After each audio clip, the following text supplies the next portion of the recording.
Meus irmãos, a paz do Senhor Jesus Cristo seja com todos vocês, irmãos e irmãs, jovens, adolescentes da Igreja Assembleia de Deus, Ministério do Butantã. Aqui quem vos fala é o pastor André Araújo e eu trago a saudação também da diretoria do Ministério, o pastor Eliel, o pastor Norino e todos, que todos os irmãos estejam bem aí dentro da sua residência, aguardando passar esse vento que está soprando nos quatro cantos da terra, né?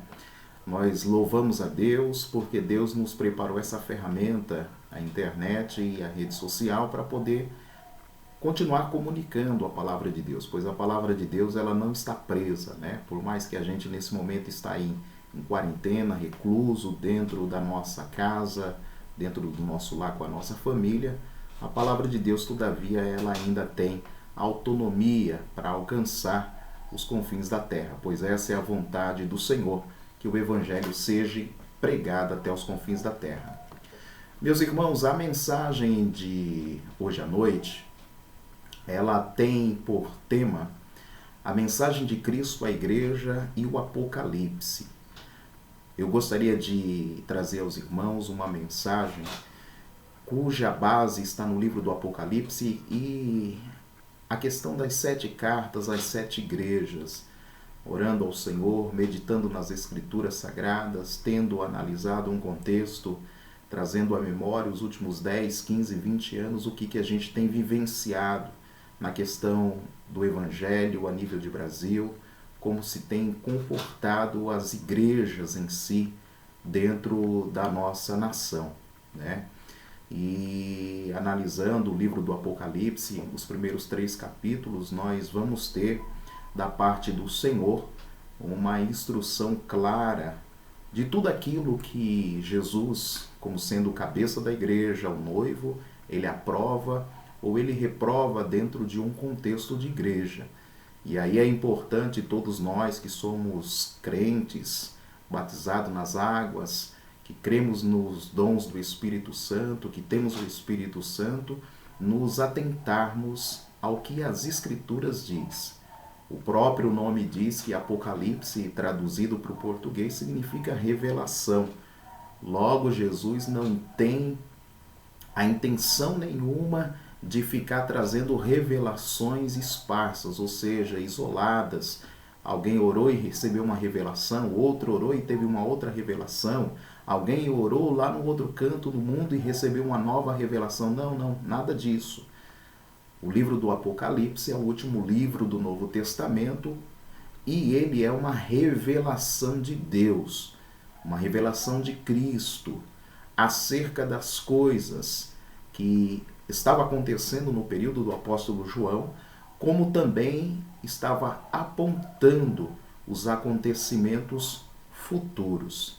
E aí nós estamos no futuro, 2000 anos praticamente após a passagem de João, o bastão que João passou, entregando esse último livro, né, que compõe aí, de certa forma, o Novo Testamento, fechando as Escrituras Sagradas em si. Ou seja, aproximadamente quase que 20 séculos depois, nós estamos aqui no futuro. E o que essas palavras, o que essas cartas, elas têm a nos comunicar nos dias atuais?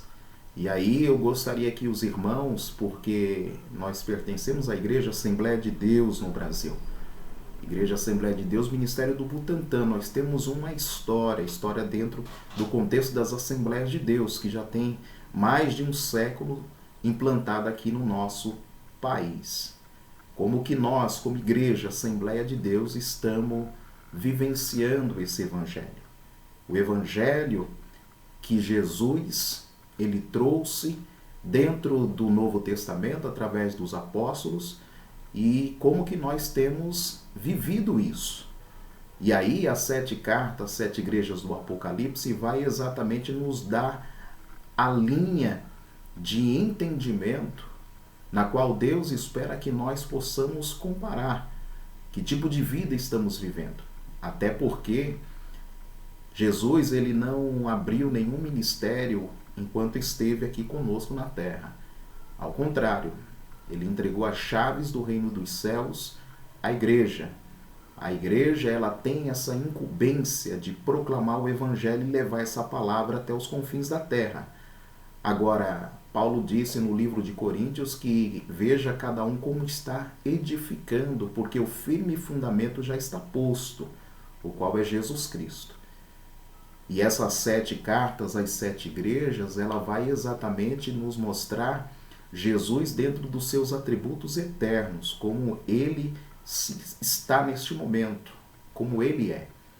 E aí é importante você, servo de Deus, você serva de Deus, seja você um jovem, um adolescente, uma pessoa de idade adulta ou um ancião, você precisa entender, compreender quem é Jesus. Jesus não apenas num contexto de que Jesus cura, Jesus liberta, não. Jesus, ele também salva. E Jesus, além de ser o Salvador da humanidade, Jesus, ele também é o Senhor dos homens. E ele é Senhor não apenas no céu, ele também é Senhor na terra. E por mais que a gente tenha dentro de um contexto hoje de igreja institucional organizada, a figura das grandes lideranças, dos presidentes, dos bispos, dos apóstolos e outras pessoas mais denominadas como grandes autoridades no meio evangélico, nós precisamos ainda estar conscientes de que o cabeça da igreja é Cristo. E que não há autoridade na terra que não seja constituída por ele. Mas toda autoridade na terra dos homens precisa se submeter à autoridade de Cristo. Muito mais se falando dentro de um contexto de igreja. É por isso que eu gostaria de ler e começar essa mensagem trazendo a leitura bíblica no livro do Apocalipse, capítulo 1, no versículo 3. Se você tiver uma Bíblia, pegue a sua Bíblia. Nós vamos transitar dentro das Escrituras Sagradas e ouvir aquilo que Deus tem para as nossas vidas. Certamente essa palavra ela vai trazer edificação ao seu coração. E a questão de valores da fé. Nós não vamos negociar os nossos valores. Ao contrário, nós vamos guardar os nossos valores, defender os nossos valores e continuar a propagar a verdade. Porque o Evangelho, ele não é constituído de fábula, de história, não, de contos, não. O Evangelho, ele é constituído de poder, de autoridade. O Evangelho, ele é constituído e fundamentado em uma verdade. E é isso que a gente tem o propósito de fazer através desses vídeos. Vos transmitir a verdade, a palavra de Deus. Livro do Apocalipse, capítulo 1. Eu vou ler do versículo 1 até o versículo de número 3. Acompanhe, por favor. Revelação de Jesus Cristo, a qual Deus lhe deu para mostrar aos seus servos as coisas que brevemente devem acontecer. E pelo seu anjo as enviou e as notificou a João, o seu servo, o qual testificou da palavra de Deus e do testemunho de Jesus Cristo, e de tudo o que tem visto. Versículo 3 diz: Bem-aventurado aquele que lê, e os que ouvem as palavras desta profecia, e guardam as coisas que nela estão escritas, porque o tempo está próximo. Essa é a introdução do livro do Apocalipse, a carta ou as cartas que foram destinadas às 7 igrejas da Ásia.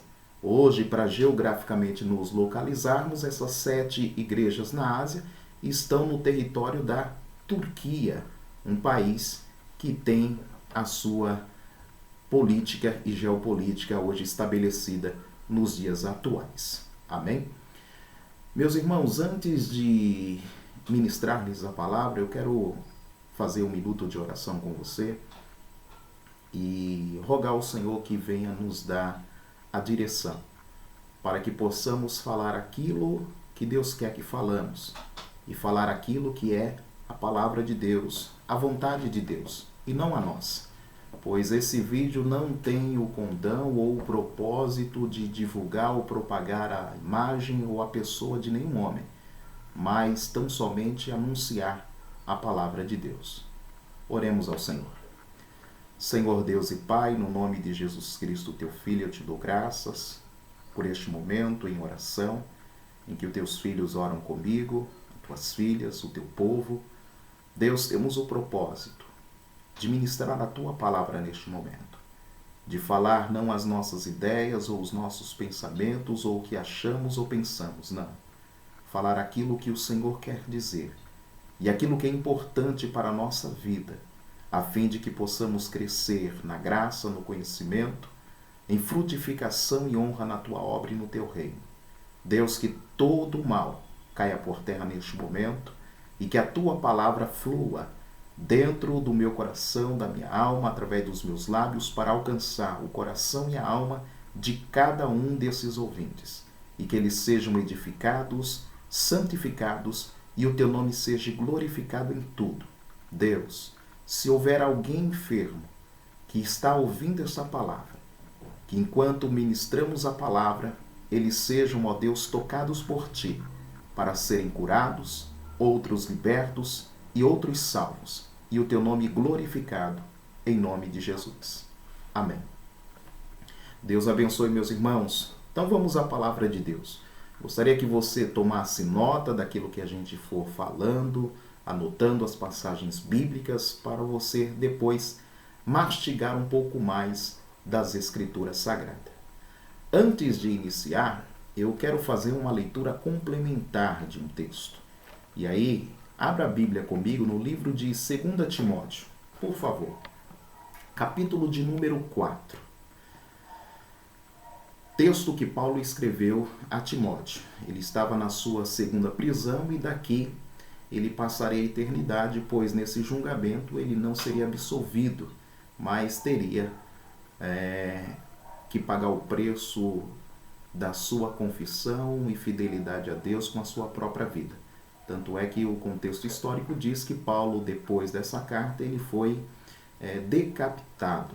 Então Paulo está dentro de uma prisão lá em Roma. Ele escreveu a Timóteo e no capítulo 4, versículo 1 ao 5, eu quero ler com você, porque ele vai servir de contexto para a mensagem que vos transmiti. Ele diz assim: Conjuro-te, pois, diante de Deus e do Senhor Jesus Cristo, que há de julgar tanto os vivos quanto os mortos na sua vinda e no seu reino, que pregues a palavra, instes a tempo e fora de tempo, redargas, repreendas e exortes, com toda longanimidade e doutrina, porque virá tempo em que não sofrerão a sã doutrina, mas tendo comichão nos ouvidos, amontoarão para si doutores, conforme as suas próprias concupiscências, e desviarão os ouvidos da verdade, voltando às fábulas. Mas tu, se sóbrio em tudo, sofre as aflições, faze a obra de um evangelista, cumpre o teu ministério.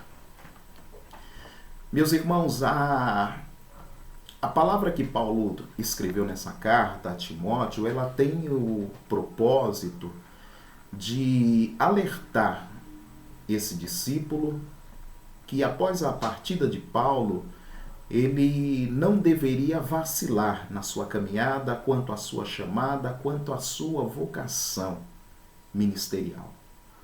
E eu quero fazer uma advertência a todos os obreiros, aqueles que pregam a palavra. Seja você irmão, seja você irmã, seja você um jovem que tem o desejo e que sinta no seu coração a chamada para pregar a palavra. A primeira coisa que eu quero dizer é que o ministério da palavra, ele não deve ser levado como uma profissão. E aqueles que se entregam para esse ministério, o ministério da palavra, não tem que ter no seu coração o desejo de receber recompensa alguma por parte dos homens. E essa recompensa eu estou falando de retorno financeiro. E eu quero trazer essa advertência porque o que nós temos assistido, meus irmãos, nesses últimos anos, 10, 15, 20 anos, dentro do nosso contexto evangélico no Brasil, é uma comercialização dos dons de Deus, aonde igrejas, ministérios, convenções estão mercantilizando e colocando preço e valores para aqueles que levam a palavra ou para aqueles que transmitem a palavra. E isso, de certa forma, tem trazido um prejuízo gigantesco, tanto para a alma desses pregadores, quanto para o povo que tem pago e que tem financiado tal mercantilização. E aí preste bem atenção.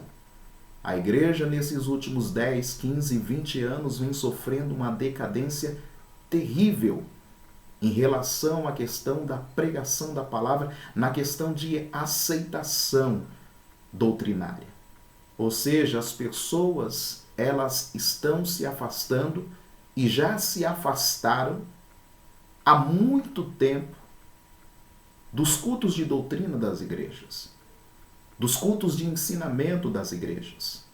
E muitos líderes, muitos pastores, muitos dirigentes têm terceirizado o ministério da palavra dentro das igrejas, já não pregam mais, já não ensinam mais os seus membros, já não mostram mais o caminho. Tem muitos pregadores, na sua maioria jovens, que ainda não têm estrutura ainda, não estão prontos, não estão preparados, ainda não têm marcas na vida cristã o suficiente para colocar-lhes diante de um povo, para poder instruí-los, ensiná-los, para serem exemplos e modelos.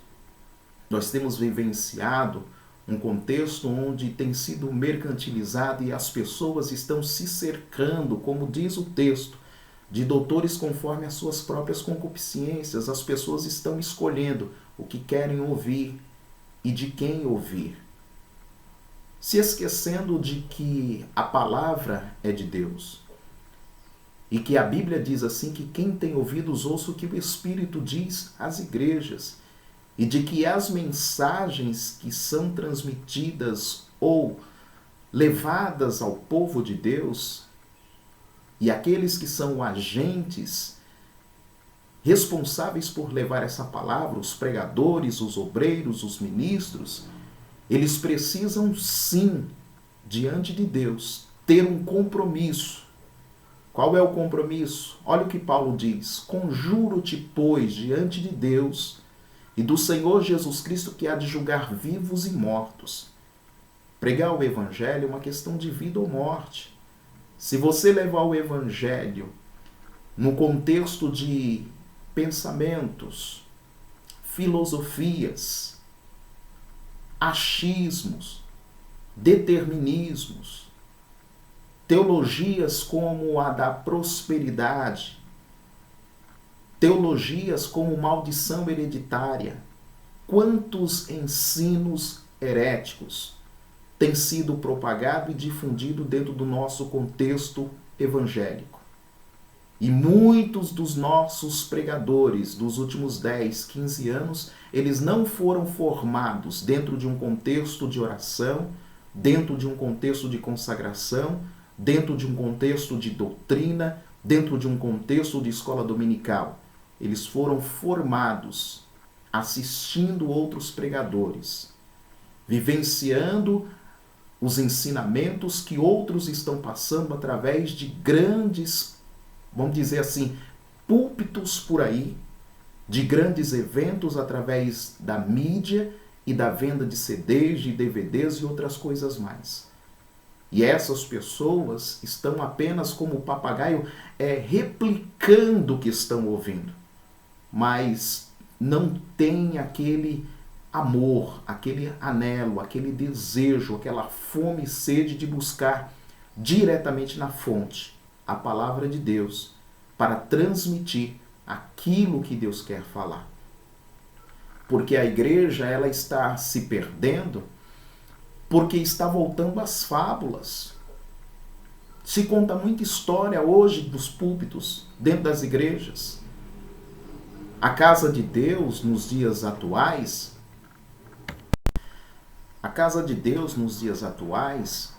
não tem sido dado mais a oportunidade devida para que o Espírito Santo de Deus possa falar. E nós sabemos, meus irmãos, que o Espírito Santo de Deus, ele tem a capacidade de adornar a igreja através dos dons espirituais. E nós não temos só dentro do contexto da igreja o dom da palavra, o dom da sabedoria. Não. Nós temos vários outros dons espirituais. E esses dons servem de edificação para o corpo de Cristo. Isso me faz pensar o seguinte: como que a nossa liturgia tem tratado isso? Como que a gente pode permitir o Espírito de Deus atuar dentro do nosso contexto litúrgico, sendo que, na maioria das vezes, a gente tem substituído aquilo que é principal dentro do contexto da reunião nossa com Deus, que é ouvir Deus falar conosco, e a operação e manifestação dos dons, pois a igreja, nesses últimos anos, ela tem se ocupado muito e se dedicado muito, mas muito tempo. Se a gente for colocar dentro de um contexto de tempo de culto, a palavra ela tem sido deixada de lado já há muito tempo. Ela é a última parte do culto, dentro da liturgia. E normalmente é assim, na hora da palavra a gente diz assim, chegou a melhor parte. Mas se chegou a melhor parte, por que ela tem que ser a última parte? Se é a melhor parte, por que o menor tempo tem que ser dado para ela? É meio que antagônico isso no nosso contexto atual de igreja. Nós deveríamos inverter essa situação. A Deus toda a honra, a Deus toda a glória, a Deus todo o louvor. Sim, hoje e sempre, tanto no céu quanto na terra, a Ele sempre o louvor e adoração. Mas o desejo de Deus é ser louvado e adorado pelo seu povo, não apenas com os cânticos, que toma e ocupa a maior parte do tempo da liturgia de uma igreja hoje. Não.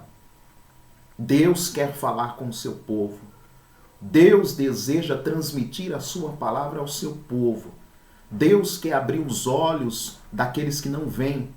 Deus quer aguçar a audição daqueles que porventura não estejam ouvindo. O louvor, ele é muito importante dentro da liturgia da igreja. A música é extremamente importante, mas não pode ser a principal ferramenta litúrgica dos cultos da igreja evangélica. Assembleia de Deus no Brasil. 2 ministérios são essenciais e devem ser retomados após essa pandemia. Ministério da oração e ministério da palavra. Tem que se dar o valor devido, o valor necessário a esses 2 ministérios. E todos os membros. Não é só o pastor, não é só a liderança de um departamento. Não. Todos os membros que compõem um departamento de igreja dentro das Assembleias de Deus deveria se preocupar e se dedicar com determinação a buscar o Senhor, tanto na oração quanto no examinar das Escrituras Sagradas. E eu vou dizer por quê.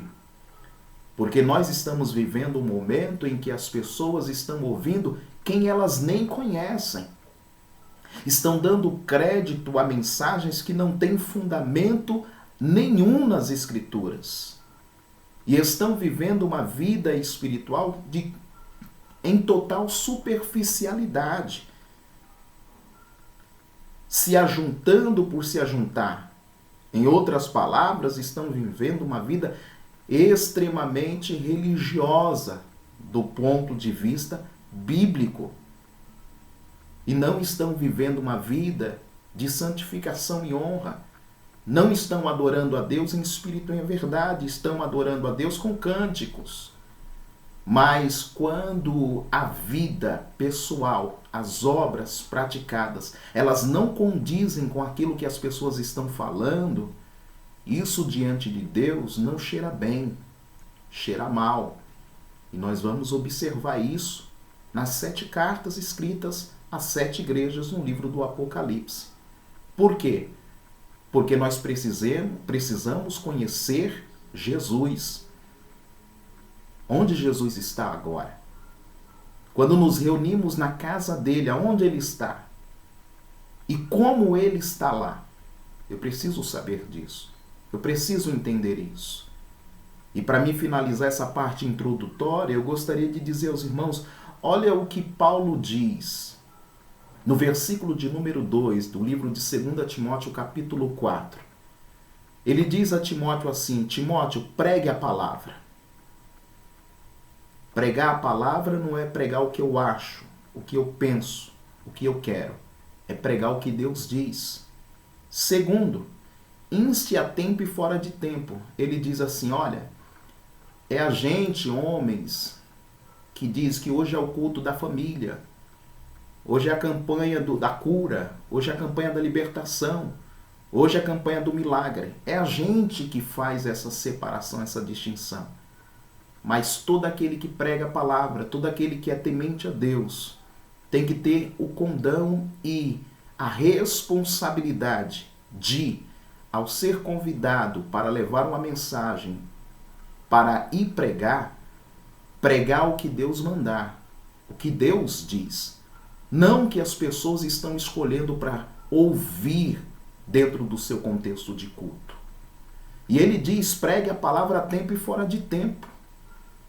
Tem gente que diz assim, não, é o culto da família, hoje nós vamos pregar só sobre a família. Não, não, não. Se Deus quer repreender, disciplinar, exortar, corrigir, porque as pessoas dizem que é o culto da família, então não pode doutrinar a igreja, está indo contra um princípio bíblico, porque Cristo é o cabeça da igreja, e é o Espírito Santo que deve falar à igreja, não o homem. Então, você que é pregador, você que é obreiro, você que é ministro, você que é pastor, não tenha medo, não tenha receio de transmitir a palavra de Deus independentemente do contexto de culto que você esteja. A palavra de Deus e a vontade de Deus, ela é superior à nossa. Antes Deus falar do que eu falar. E Paulo, ele diz assim, pregue a tempo e fora de tempo, redargas, corrija, exorte, com paciência ou longanimidade e com doutrina. E aí eu fecho essa introdução dizendo, irmão, o que é doutrina mesmo? O que é doutrina? Doutrina, ela é um conjunto de ensinamentos. E quais são as doutrinas fundamentais da fé? Que todo crente deveria saber, que todo crente deve conhecer e que todo pregador deve entender. As doutrinas fundamentais da fé, ela nos mostra Deus, quem Ele é. Mostra ao homem quem é e como está. Mostra o contexto atual da humanidade e o contexto futuro. Eu vou falar aqui de alguns exemplos de doutrinas fundamentais da fé. Doutrina do pecado. Doutrina da regeneração, da justificação, da santificação. Escatologia bíblica. Os atributos de Deus. A doutrina da Trindade. A doutrina do Espírito Santo. A deidade de Cristo. Isso são doutrinas. E esse conjunto de ensinamento todo cristão deveria buscar entender e compreender. Por quê, irmão André? Porque nós temos dentro do nosso contexto homens e mulheres que pregam a palavra, às vezes a nosso próprio convite, e às vezes, sob a bandeira de um outro ministério, estão lá pregando, e a gente se expõe a tipos de ensino, a conteúdos doutrinários que não têm associação e vinculação nenhuma com as Escrituras, são heresias pura. E por nós não conhecermos as doutrinas fundamentais da fé, comemos aquilo como sendo uma verdade. E isso para nós é um erro que pode custar muito caro às nossas vidas. É por isso que Paulo diz, nos últimos tempos, Timóteo, e aos dias atuais, ele diz, virá tempo em que não sofrerão a sã doutrina. Em outra tradução vai dizer, suportarão a sã doutrina. Mas tendo comichão nos ouvidos, coceira nos ouvidos. Parece-nos que é os dias atuais. As pessoas querem cantar. Vamos cantar, vamos louvar, vamos cantar, vamos louvar. As mensagens têm que ser uma mensagem light, uma mensagem que satisfaz a alma do homem, o ego do homem, que mexe com o sentimento do homem. Não. A palavra de Deus, ela é poderosa, ela é apta para discernir pensamento e intenções do coração do homem. E ela vai até a divisão das juntas medulas da alma. Meu irmão, minha irmã, a palavra de Deus, ela é a sã doutrina. A palavra sã vem dentro de um contexto médico. Ou seja, a palavra de Deus não gera e não produz efeito colateral danoso a ninguém. Ao contrário, ela faz com que o homem reflita, faz com que o homem faça uma introspectiva interna para ele entender como ele está, quem ele é e quem Deus é, para que ele possa se arrepender. Esse é o propósito inerente e principal da palavra de Deus, levar o homem a olhar para si e olhar para Deus e o buscar, enquanto ele pode achar, e invocar enquanto ele está perto. Mas nos últimos dias, os homens não vão suportar a sã doutrina, vão ter comichão nos ouvidos. E para alimentar o ego desses homens, a Bíblia diz que eles vão amontoar para si doutores conforme as suas próprias concupiscências, os seus desejos pessoais. Não é isso que as pessoas fazem hoje? Se eu não estou dando certo em tal ministério, eu abro o meu ministério. Quantos ministérios e igrejas independentes existem nos dias atuais?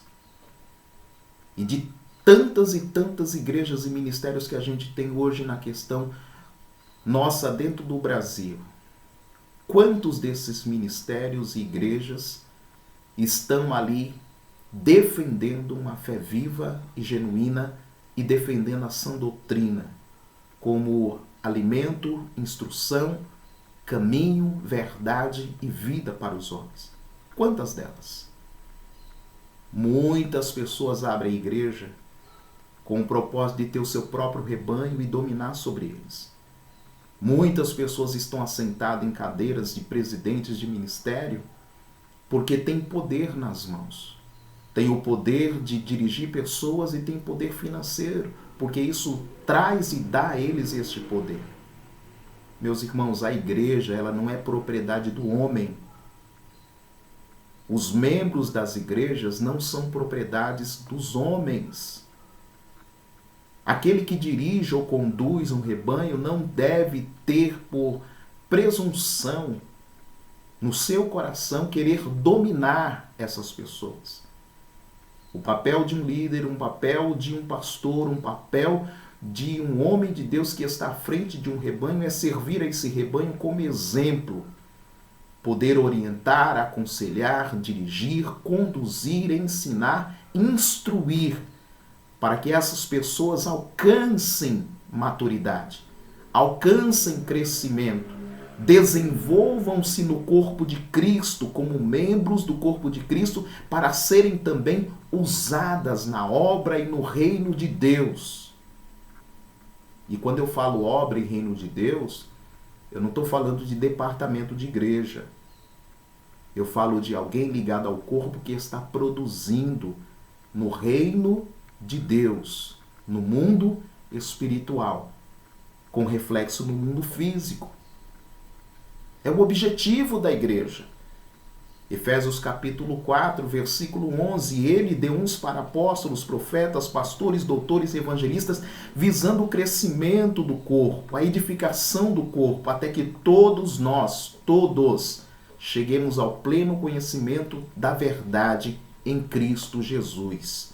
A estatura perfeita de varão, não sendo mais menino inconstante levado por ventos de doutrina, mas sendo crentes preparados para combater o bom combate, para completar a sua carreira, permanecendo na fé, sabendo que tem da parte de Deus uma coroa.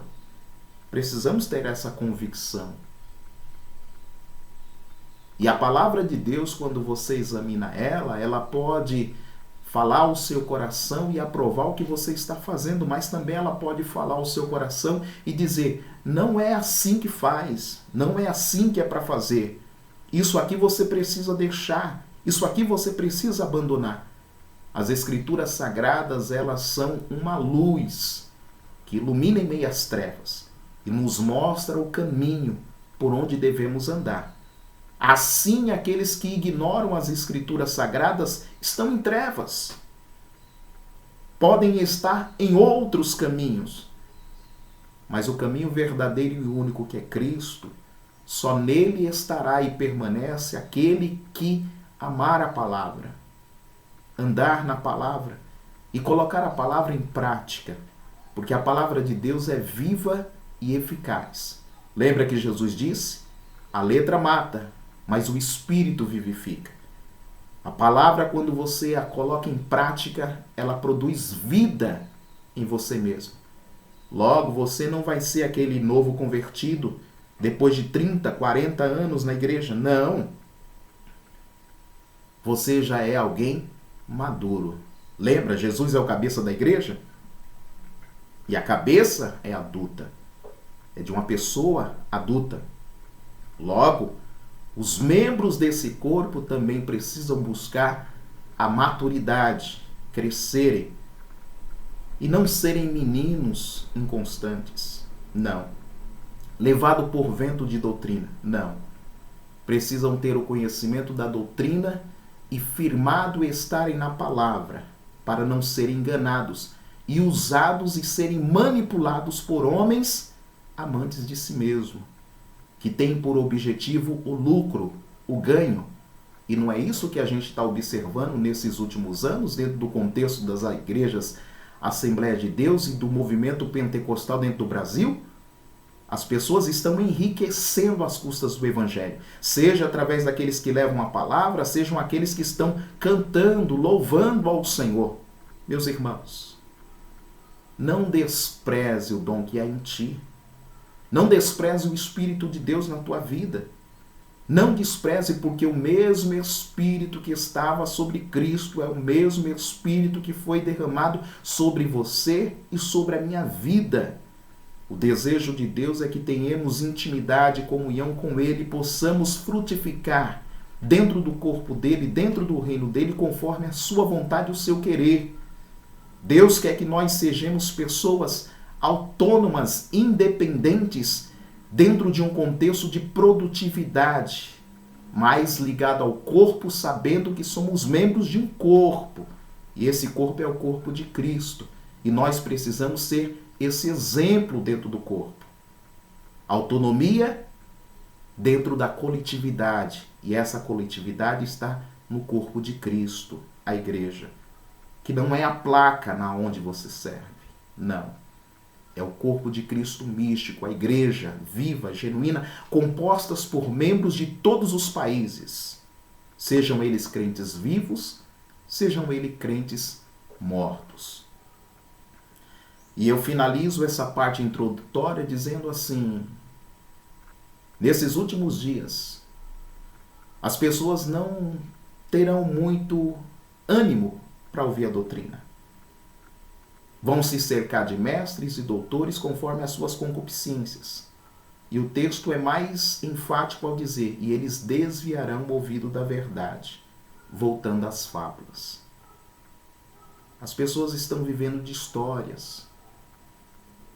E uma história, aqui a fábula, ela pode ter o sinônimo de engano, de mentira.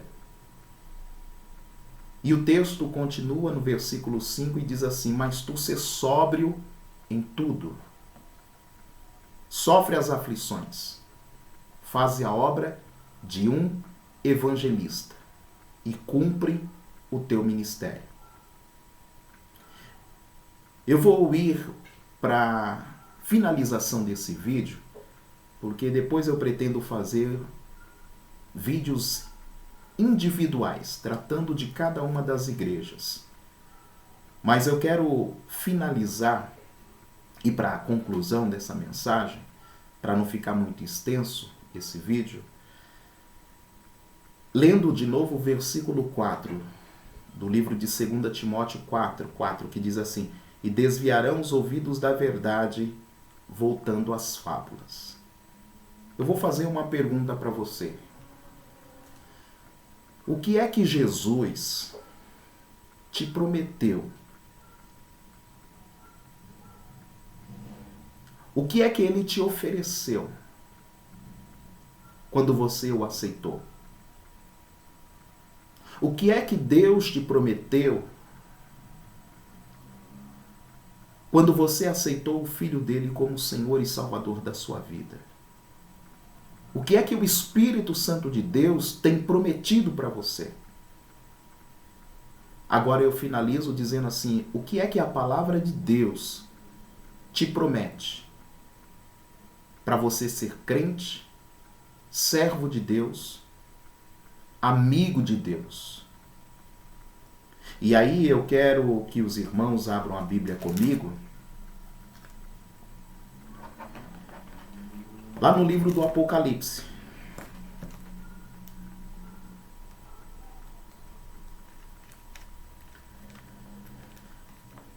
Capítulo 2, por favor, abra lá, por gentileza.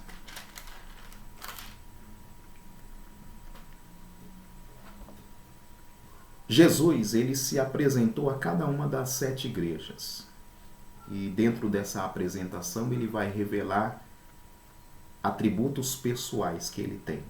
E aí eu quero que você medite nisso. Apocalipse capítulo 2, versículo 1, olha o que ele diz.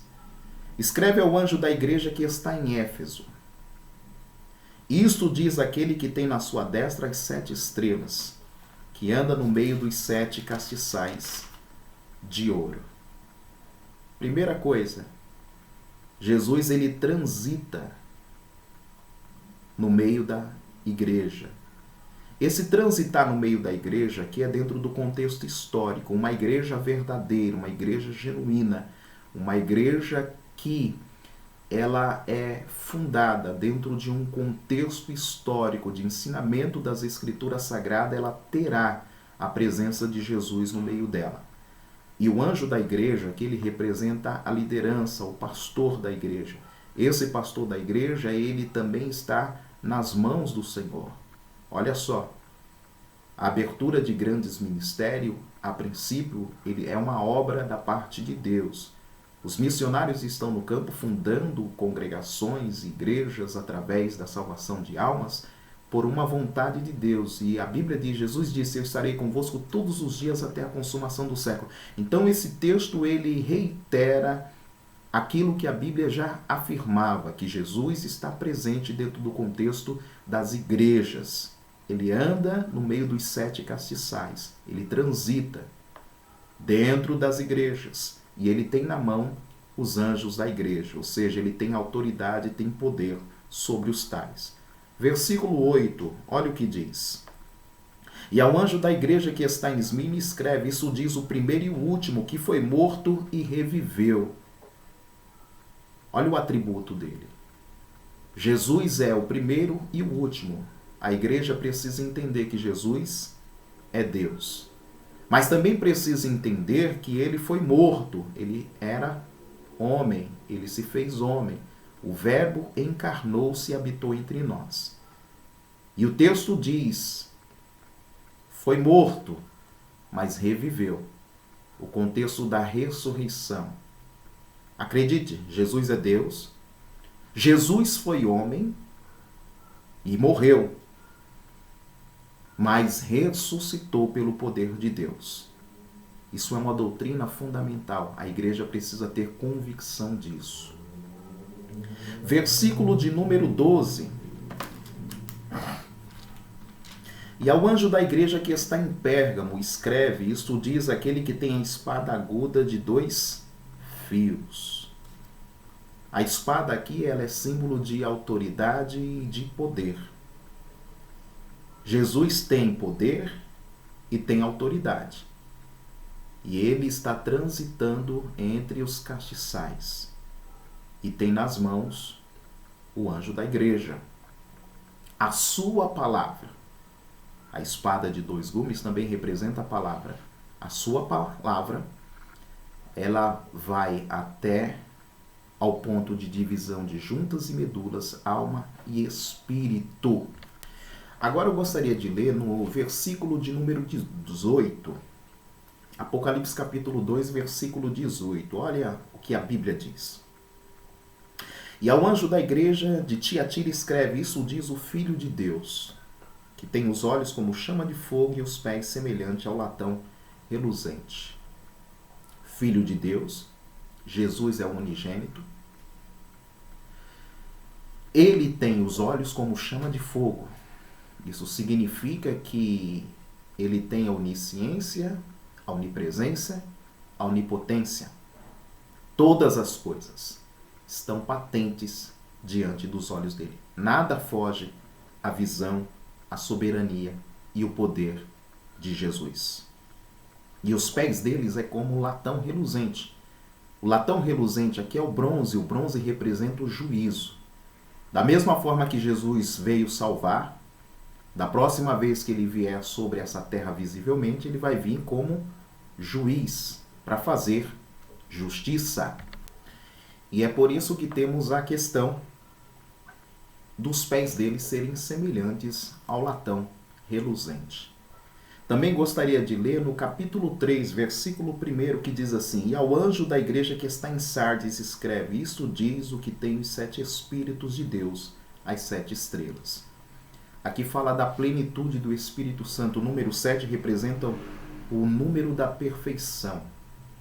Jesus, ele está como cabeça da igreja, como noivo da igreja, mas a igreja não está sozinha. A igreja tem a presença plena do Espírito Santo.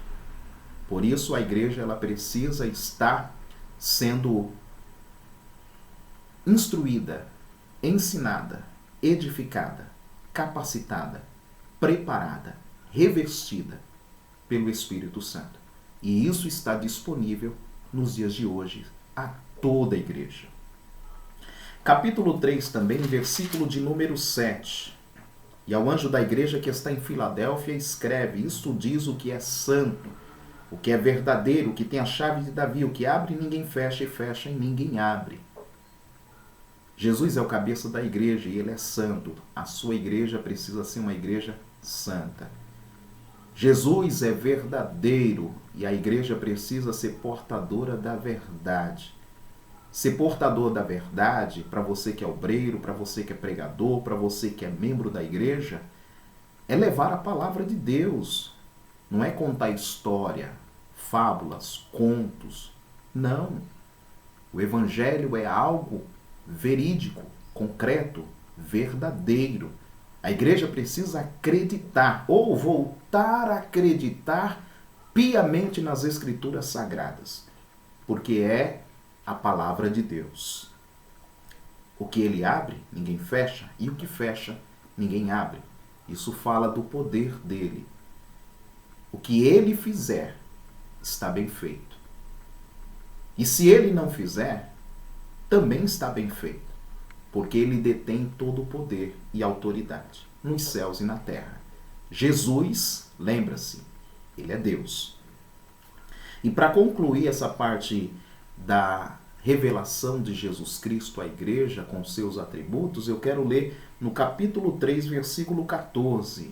Foi a última carta escrita à igreja de Laodiceia, que diz assim: e ao anjo da igreja que está em Laodiceia escreve, isso diz o Amém. A testemunha fiel e verdadeira, o princípio da criação de Deus. Amém normalmente é uma palavra que a gente usa para encerrar uma frase, que significa assim seja. Ou seja, última carta, a sétima igreja, e ele se revela como Amém. Parece que ele está dizendo assim, o final da história da igreja na terra será um contexto como esse da igreja de Laodiceia, talvez. E eu estou dizendo, Amém, assim seja. E eu sou a fiel testemunha. Fiel testemunha por quê? Porque Jesus, ele é Deus, ele é eterno. Ele estava lá no começo quando Satanás pecou no céu. Ele estava no jardim do Éden quando Adão e Eva desobedeceram a ordem de Deus. Ele estava no curso da história. Jesus é a fiel testemunha. Ele acompanha o andamento da história da humanidade. E aí o texto ele finaliza a parte introdutória dizendo, ele é o princípio da criação de Deus, ou seja, ele está desde o começo. Ele não é só o Amém, a fiel testemunha, ele também é o Alfa e o Ômega, o princípio e o fim. Quando nós analisamos todo o contexto da introdução das 7 cartas às 7 igrejas, nós verificamos os atributos da pessoa de Cristo.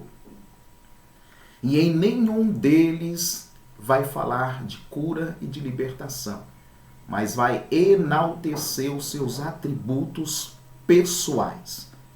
E é isso que a igreja precisa fazer. Ao adorar Jesus, adorar a Ele pelo que Ele é. Se você começar a analisar todo o contexto de cânticos e louvores que se tem hoje na sua maioria dentro do contexto evangélico no Brasil, o centro é o homem, não é Deus. Agora, quando você analisa o contexto dos cânticos e hinos que nós temos na harpa cristã, você vai observar que o centro é Cristo e não é o homem. É por isso que a igreja, falando de contexto de louvor e de adoração, ela precisa cantar, anunciar e adorar o nome de Jesus, as suas maravilhas e o que ele é. Não o que ele faz.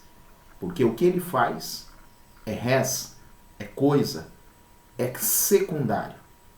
Porque independentemente do que aconteça, o texto diz, ele é santo, ele é verdadeiro, ele é justo, ele é fiel, ele é paciente, ele é amoroso, ele é Senhor, meu Senhor e o teu Senhor. Entenda essas coisas, meus irmãos, para você crescer na graça, crescer no conhecimento e que o temor de Deus esteja no seu coração.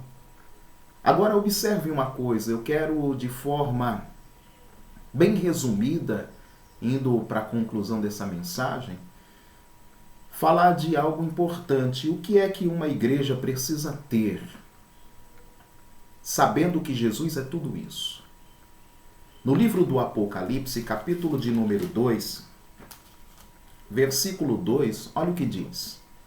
Eu sei as tuas obras, é Jesus dizendo. Conheço o teu trabalho, a tua paciência e que não podes sofrer os maus. Puseste à prova os que dizem ser apóstolos e não são, e tu os achastes mentirosos. O que uma igreja ela precisa ter para agradar a Jesus? Prudência. Essa igreja precisa ser vigilante.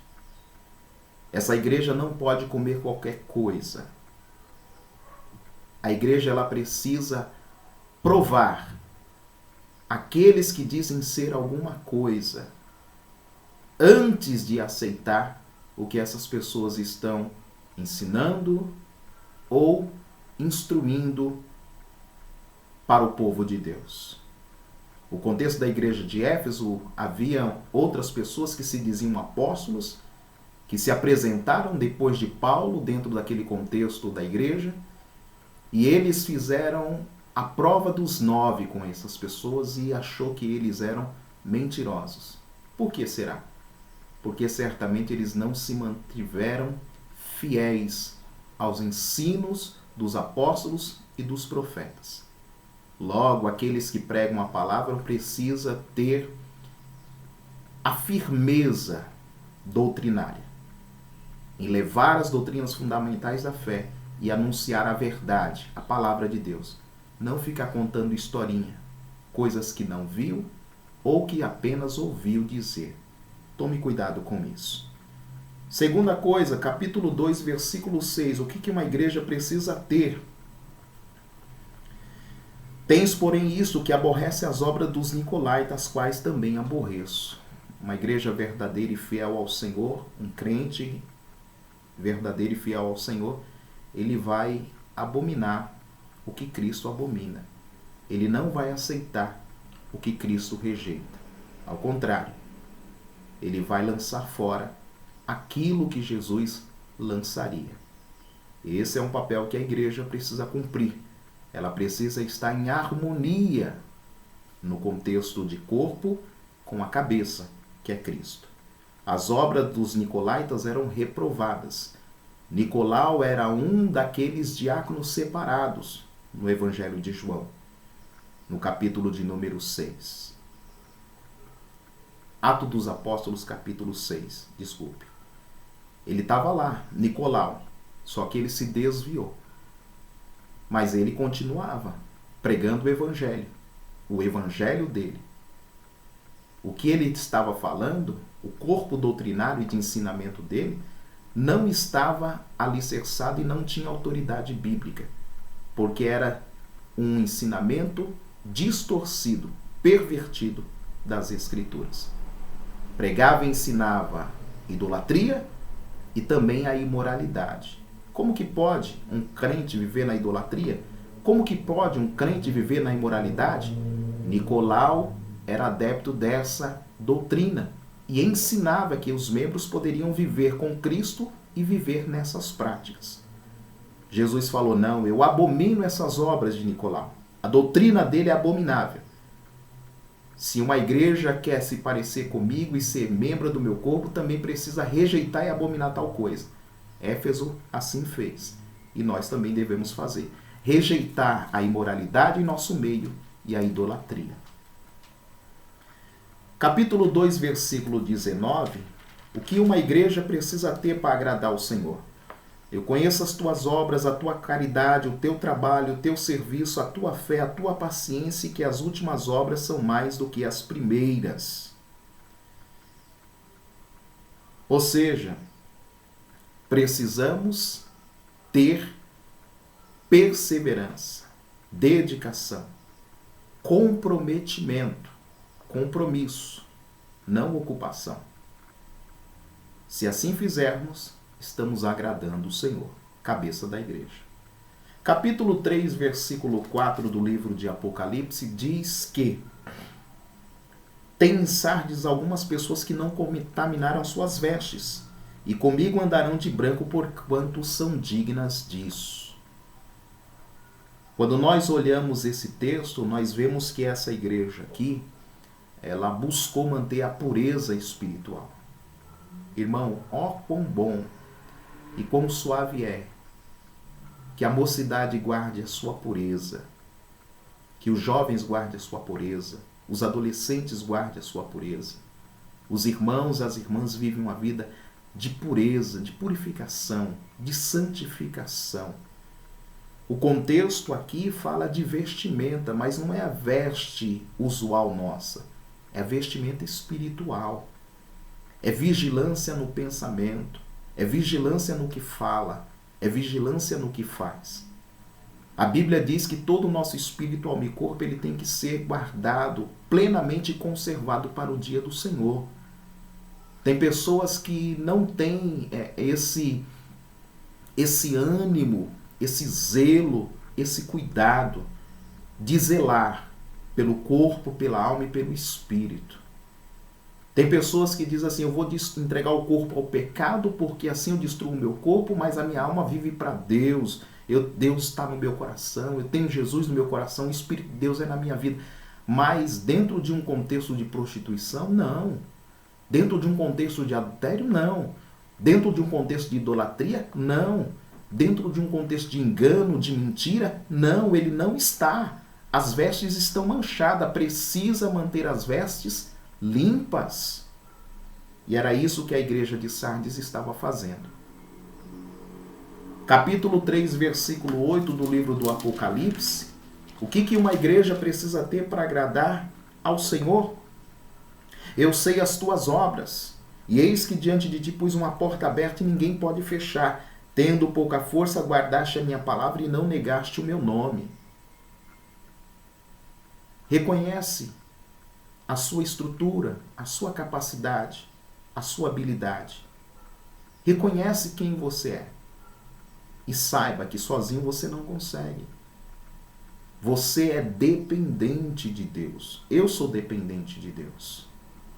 Nós, como dependentes de Deus, nós precisamos perseverar e permanecer firmes e fiéis ao Senhor, mesmo tendo pouca força. Mas ele diz, mesmo tendo pouca força, vocês guardaram a minha palavra e não negaram o meu nome. Meus irmãos, o que mais nós temos ouvido nesses últimos anos é que a Assembleia de Deus ela não é mais a mesma, que os crentes da Assembleia de Deus não são mais os mesmos. O que será que está acontecendo? As pessoas estão se entregando, as pessoas estão se acomodando, as pessoas estão se esfriando, as pessoas estão negligenciando, as pessoas estão relaxando com a sua vida espiritual, com a sua comunhão com Deus. E não podem fazer isso. Mas elas só vão conseguir vencer todo esse contexto que eu acabei de falar se elas voltarem ao contexto da palavra. A palavra de Deus vai alimentar, vai fortalecer, vai capacitar o crente. Vai dar ao crente as armas necessárias, como Paulo diz, as armaduras de Deus. Cingir os lombos com a verdade, revestir com a couraça da justiça, calçar os pés na preparação do evangelho da paz, a espada do Espírito, o capacete da salvação. Tudo isso são acessórios de um soldado que está na batalha preparado para poder vencer, para poder suportar e para poder ir até o fim. Porque a nossa caminhada cristã, ela só termina quando Jesus nos buscar, quando a morte chegar. Aí passaremos da morte para a vida. Mas nós precisamos fazer como a igreja de Filadélfia fazia. Mesmo tendo pouca força, guardaste a palavra e não negou o nome do Senhor. No capítulo de número 3, versículo de número 10, existe mais uma recompensa que essa igreja, ela nos dá o exemplo. O que é que Cristo ele procura em uma igreja, para que essa igreja tenha? Como guardaste a palavra da minha paciência, eu também te guardarei da hora da tentação que há de vir sobre todo mundo para tentar os que habitam na terra. Quem guarda a palavra, quem vive uma vida de santificação e honra, tem promessa da parte de Deus. É o que ele está prometendo. Guardar da hora da tentação. Essa tentação aqui é um contexto futuro. Nós estamos falando de tribulação e grande tribulação. E aí eu quero finalizar a mensagem de hoje falando sobre o que a igreja dos dias atuais ela não pode fazer. Porque se ela o fizer, ela estará afrontando a Cristo, desonrando a Cristo e sentenciando a si mesma a estar fora do reino de Deus e ter o risco de ter apagado o seu nome do próprio livro da vida. Apocalipse capítulo 2, versículo 4. Jesus falou que ele aprova, agora ele vai dizer o que ele está reprovando dentro das igrejas. Versículo 4, a igreja de Éfeso, ele diz assim: tenho, porém, contra ti que deixaste a tua primeira caridade.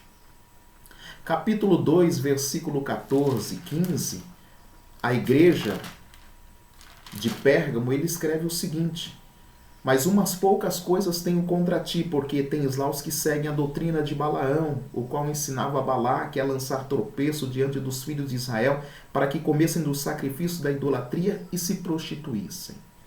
Assim tens também os que seguem a doutrina dos nicolaítas, as quais eu aborreço.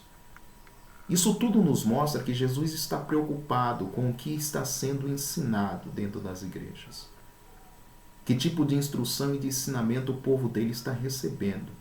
E você que é o anjo da igreja, o pastor, o dirigente local, você precisa saber que tipo de alimento as suas ovelhas estão comendo, que tipo de fonte eles estão indo beber água, que tipo de pasto eles estão se alimentando. E se você não sabe dessas coisas, você deveria, a princípio, ter o zelo de poder, como o Salmo 23, conduzir essas ovelhas a verdes pastos e as águas tranquilas. Você mesmo, pastor, você mesmo, pregador, você mesmo, dirigente de igreja, você tem a obrigação de instruir e ensinar esse povo no caminho em que eles devem andar e permanecer, para não serem seduzidos e enganados por esses ventos de doutrina que têm surgido e estava dentro do seio da igreja. A doutrina dos nicolaítas, a doutrina de Balaão. Agora, no capítulo de número 2, versículo 20, olha o que diz. Tenho, porém, contra ti que toleras que Jezabel, mulher que se diz profetiza, ensina e engane os meus servos para que se prostituem e comam dos sacrifícios da idolatria. Falei dos nicolaítas, falei de Balaão, agora estou falando de Jezabel. Irmãos, quantas heresias, quantos falsos ensinamentos têm sido difundidos dentro do nosso meio e a igreja não se posiciona para refutar, para lançar fora essas coisas. Lançai fora isso, jogue fora isso, voltem-se para a palavra, voltem para a doutrina, voltem para as escrituras enquanto é tempo. Capítulo 3, versículo 1, a parte B diz assim: eu sei as tuas obras, tens nomes de que vives e estás morto. Carta escrita à igreja de Sardes. Triste isso. Tem pessoas, tem ministérios, tem nome de igreja, tem história como de uma igreja, mas infelizmente hoje estão mortas. Por que isso? Porque a palavra de Deus foi tirada do meio deles. Porque a palavra de Deus já não tem preeminência, não tem primazia, não tem prioridade, não é o primeiro objetivo. Se você se reúne em alguma igreja e essa igreja não tem por objetivo instruir, ensinar, discipular, preparar a pessoa para servir no reino de Deus, cuidado. Examine as Escrituras. Olha o que diz no Evangelho de João, capítulo de número 15. Deus falando através de Jesus no seu último sermão antes de ir à cruz do Calvário, ele diz assim: o meu Pai, eu sou a videira verdadeira e o meu Pai é o lavrador. Toda vara que estiver em mim e der fruto, o Pai vem, poda para que dê mais fruto. Mas toda vara que estiver em mim e não produzir fruto, meu Pai vai vir, vai cortar, essa vara vai secar e depois vai ser queimada no fogo.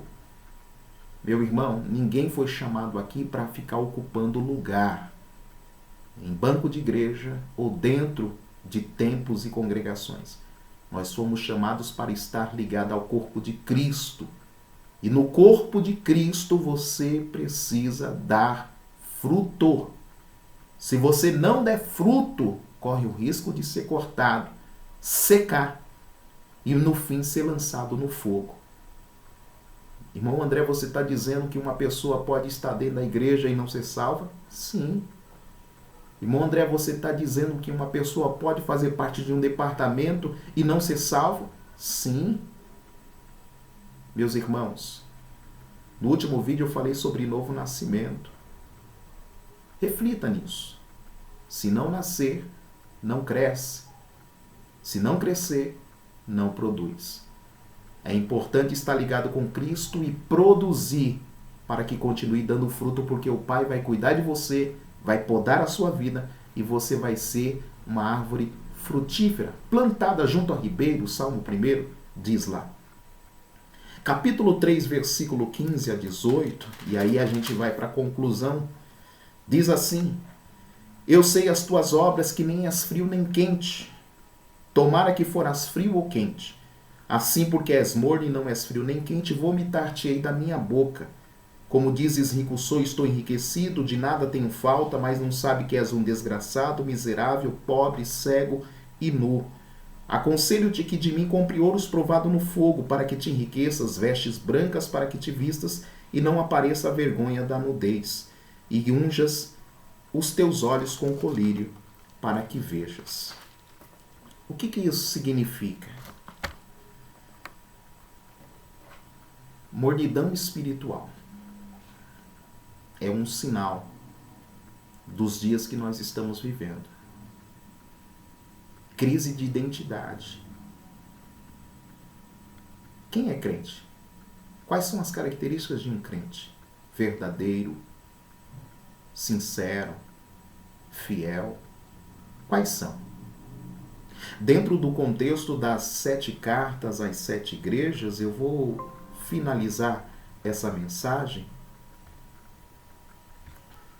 Eu vou finalizar, meus irmãos, a mensagem de hoje fazendo um resumo bem objetivo do que Jesus encontrou e trouxe de elogio para essas 7 igrejas da Ásia e a repreensão que ele fez, para nós podermos estar atentos.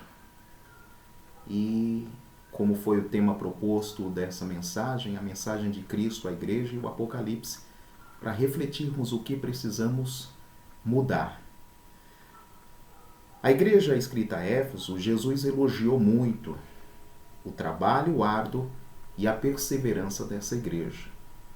Para a igreja de Esmirna, ele elogiou a igreja ser uma igreja que suportava a perseguição e o contexto da pobreza deles, ou seja, mesmo tendo seus bens espoliados e saqueados dentro daquele contexto, eles não deixaram de ser crentes, mesmo perdendo a questão da riqueza material. Mesmo eles não tendo os bens materiais necessários suficientes, eles continuaram sendo crentes, servindo ao Senhor e obedientes em meio à perseguição. Por causa disso, Jesus elogiou isso deles. Ou seja, eles sofriam a perseguição e a pobreza, a escassez, a necessidade, mas permaneciam firmes. Jesus elogiou isso porque ele conhece as nossas obras. A igreja de Pérgamo, ele disse que aquela igreja era uma igreja perseverante, que permanecia fiel à fé. Para a igreja de Tiatira, ele destacou o amor, a fé e o serviço desses irmãos. Para a igreja de Filadélfia, ele salientou a questão da fidelidade, era uma igreja fiel à palavra. E a igreja de Laodiceia não teve nenhum elogio. Foi a única igreja que não teve elogio por parte de Jesus, a igreja de Laodiceia. Agora, concernente às repreensões, a repreensão de Cristo à igreja de Éfeso era que eles haviam abandonado o primeiro amor. Você, como está o teu amor? A repreensão de Jesus à igreja de Esmirna não houve. Das 7 cartas, 7 igrejas, 5 delas sofreram repreensão. 2 não. E dentre essas 2, Esmirna foi uma das igrejas que não sofreu nenhuma repreensão, apenas elogio por parte do Senhor. Para a igreja de Pérgamo, o maior problema daquela igreja era eles transigirem com o pecado. Lembra da doutrina de Balaão? A doutrina dos Nicolaítas? Eles achavam que poderiam, sim, servir ao Senhor e ainda viver uma vida de idolatria e de imoralidade. Isso não cabe no meio cristão nosso. Segundo, a igreja de Tiatira. Qual foi a repreensão do Senhor para eles? Uma vida de imoralidade. Lembra de Jezabel, que ensinava a se prostituir? Meus irmãos, A pureza convém, pureza física. Jovens têm que se manter puro para o casamento. Os casados precisam ser fiéis e leais ao cônjuge. Meus irmãos, é extremamente necessário cuidar do nosso corpo e não se entregar à imoralidade. Seja ela no contato físico, seja no mundo virtual. Cuidado com a sua vida e com a sua intimidade, com o seu corpo. A igreja de Filadélfia não sofreu nenhuma repreensão junto com Esmirna. E a igreja de Laodiceia, o maior pecado deles foi a indiferença. Aonde é que Jesus estava? Jesus estava do lado de fora. Nós não queremos que Jesus fique do lado de fora. E aí eu quero finalizar essa mensagem respondendo o tema. Qual a mensagem de Cristo à igreja nos dias atuais, conforme o Apocalipse? Primeiro, essa igreja não pode deixar o primeiro amor morrer. Segundo, essa igreja não pode transigir com as heresias, com o pecado, com o mundo. Não. Tem que ser firme e fiel dentro da palavra. Terceiro, essa igreja não pode fazer pacto e aliança com a imoralidade. Aqueles que se entregam à imoralidade precisam ser corrigidos, disciplinados, exortados dentro do nosso contexto. E não ter os seus pecados encobertos pelas lideranças. Não. Porque a igreja do Senhor, ela deve ser santa, assim como o Senhor é santo. E em toda maneira de viver. Não é só no corpo, é na alma e no espírito. Quarto, Jesus não quer que a nossa igreja dos dias atuais viva uma vida de superficialidade na vida espiritual. Não. Jesus quer que você ore. Jesus quer que você viva uma vida de oração. Jesus quer que você tenha uma vida e um ministério de oração. Você que é jovem, adolescente, irmão, irmã, obreiro ou não, você precisa ter uma vida de intimidade, comunhão com o Senhor. Não uma vida superficial com Deus. Não. Busque isso a partir de hoje. E terceiro, quarto e quinto, Jesus não quer que a nossa geração seja indiferente. Indiferente. Indiferente ao quê? Se nós lermos as 7 cartas, as 7 igrejas, sempre ao final, o Senhor vai dizer: quem tem ouvidos, ouça o que o Espírito diz às igrejas. Que o nosso coração, que o nosso ouvido, que o nosso ser, o nosso eu, a nossa alma, ela esteja aberta, sensível à voz de Deus, à voz do Espírito Santo, a palavra do Senhor. Se assim o nosso coração se debruçar diante dele para o ouvir e atender ao seu chamado, depois que esse vento passar, você e eu seremos por Deus usados como vaso de honra, como instrumentos seus, e o nome dele será glorificado. Almas e vidas serão alcançadas.